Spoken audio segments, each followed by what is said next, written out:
So this is the crossing of Europe, called in French Le Carrefour de l'Europe, and as you can see it also has a Carrefour Express, which is quite ironic. And somewhere there's a painting of the Smurfs, maybe on the back side. Yeah, we're searching for it, but we don't find it. Anyways, it's not very important. The Smurfs is like many comics, Belgian. Okay, better not to film the Smurfs because just there were some very weird people.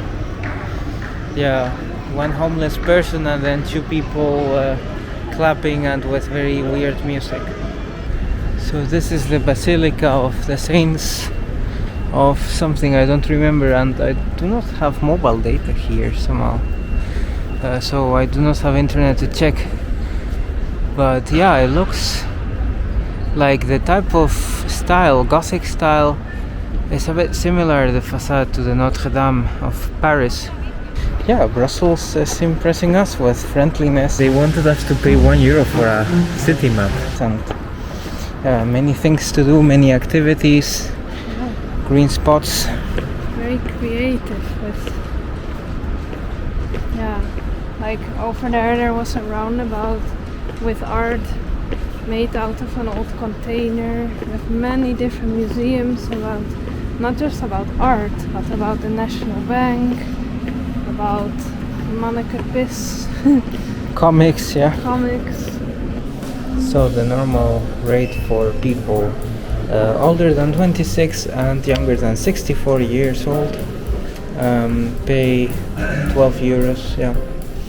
And this is how the museum looks like. This is a little gallery with all the different comics. I think this is one of the first comics made in Belgium. La sédition de la gouttière, le clan de la rivière sauvage, the clan of the wild river. You can browse a bit. And the layout, the architecture of this place is also quite beautiful, quite nice.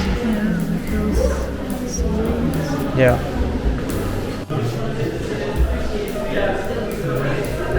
That's where we are also going. This also tells you about the different phases of creating a scene for comics, from the first conception of the sketch till it's colored, and then you develop kind of script for it. Eventually it turns into a real comic. You also need to think about the dialogues of the characters.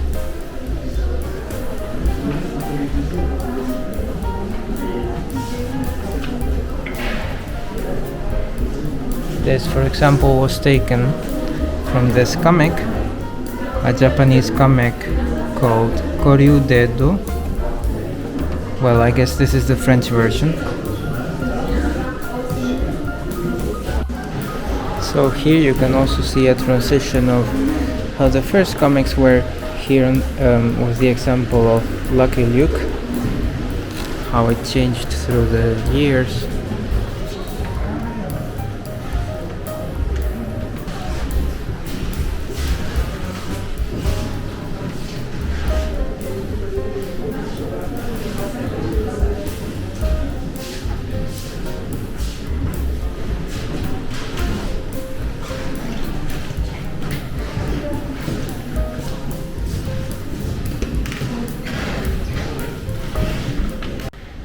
So we are done with the comic museum. It was super hot in there. That's how it looks from the outside. We didn't find it so cool. I mean, we had other expectations. They do have a library where you can read comics. You can enter it without paying for a ticket, I believe. But we didn't have the time to do that. Now our plan is to go to the Museum of the National Bank. And after that, Café Georgette to get some fries. So, we are at the Museum of the National Bank. You can see here how people paid in the past with cowrie shells, for example, or beads, salt was also typical. That's why we talk about salaries, because Romans used to pay each other with bags of salt.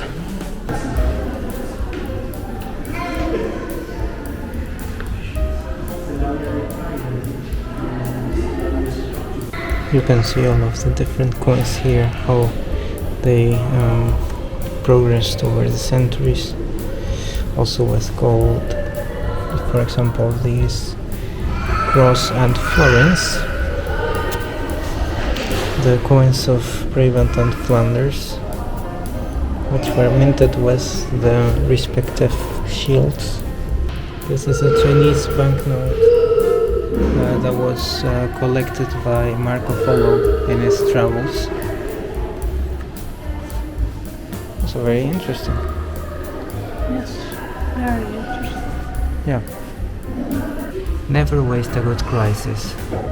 Because of crisis of private banks, the National Bank was created to kind of regulate the influx and production of money, and they came out as winners because suddenly they had sovereignty over the currency of Belgium.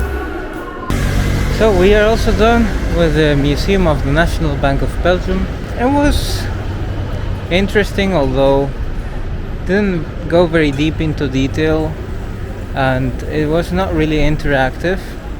Now we are gonna go to a cafe that is famous for its Belgian fries. Finally. We have not eaten much for lunch. Just a burger, a small hamburger. As you can see, it's mixed, the center of Brussels. There are many pedestrian streets, but also enough streets for cars as well. So it's not like it's a mix of what you have in Brugge and what you have in Ghent.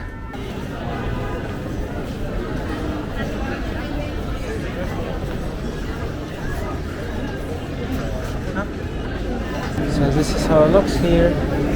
You pay for a sauce if you want it. We didn't get the sauce because we have our sauce. It's $3.50 for some fries. We're gonna show you how they are in a moment. So that's how they look like. It smells very good. Yeah, they fry them with beef fat twice to make sure they are crunchy and fatty, but with good fat. Yeah, I'm really looking forward to eating it. Me too. And there was not even a single person at the queue, but yeah, it makes sense because it is 3:30, so people are not eating lunch around that time. Korean barbecue, yeah. Yeah, you have many options here, of course. It's Brussels, so yeah. Yes. So we are close to the Grand Place, or the Grote Markt, which is the square, the main square. Let's see. Look, there are more people there lining up for another friterie, but I believe it's not so good. That's because it's in a more popular location, I guess. So, how to describe it? We are at the big square, at the main square of Brussels, and it looks impressive with the town hall and the tower.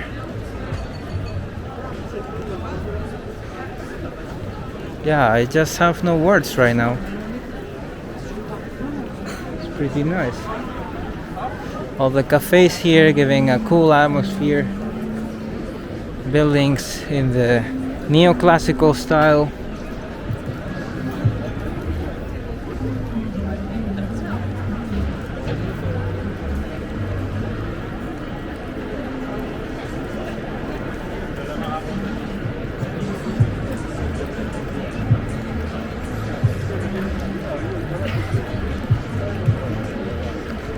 We made it to Brussels. Fourfold capital of Belgium, Flanders, the EU, and Brussels itself.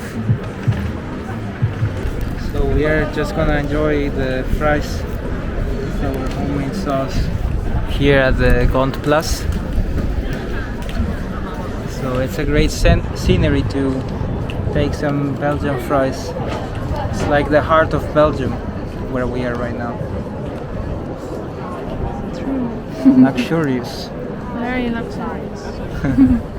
So, eating the last fries. How are they? Delicious. I think the best fries I've ever had.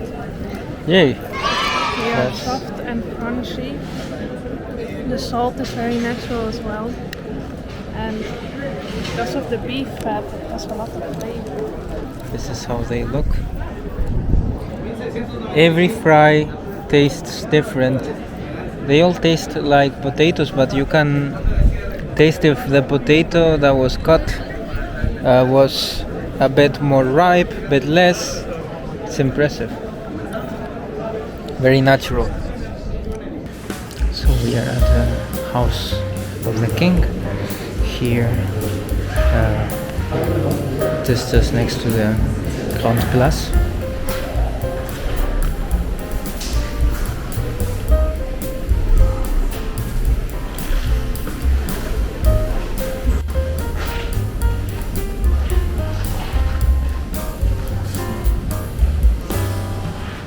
This is how Brussels looked like in the 13th century. It looked pretty cute back then.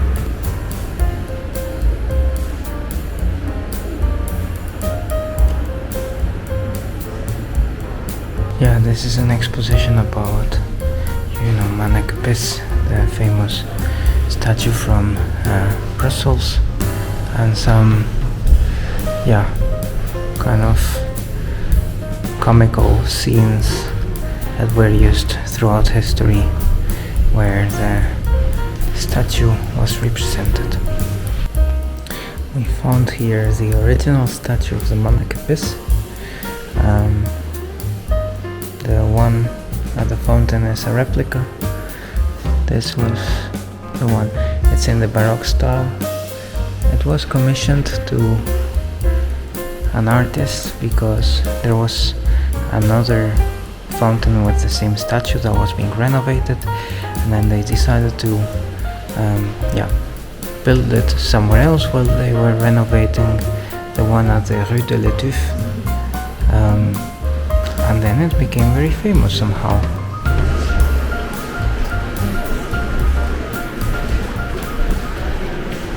So we are done with the museum.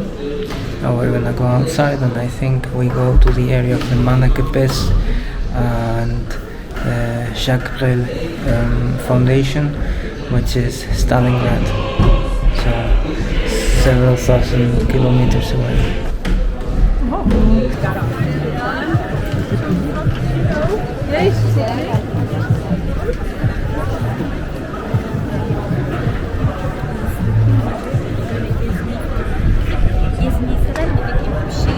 We are here at the waffle factory because so this is how it looks. Sorry, the device was beeping and then you need to pick up your order. We got one discount of €1, and this is the juice. Yeah, this is with red fruits, a refreshment.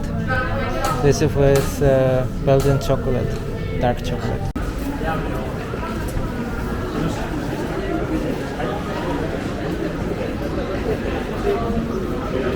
A very Belgian image. Yeah, a bit against the rules to buy waffle from Liège in Brussels, but I don't like waffles from Brussels. They are too soft and squared. I don't like that. I want them crunchy like in Liège. And this is the Manekepis that was stolen and broken several times. Of course, many tourists assemble here to take a picture with the most famous Belgian. It also has a museum dedicated to him, the Garderobe Mannekepis. There he is. He is the most entertaining being of Brussels. Whenever people see him, they start laughing. Yeah. I must say it was expensive, but it's really good. It's with pure Belgian chocolate, which is the best in the world. Super tasty, it's so intense. I really like it. And drink the boisson. It's also nice. Yeah, it's with the real raspberries. Yeah. It's like a smoothie. So, but the rest of our Brussels adventures will be released in a third video, so subscribe to not miss it.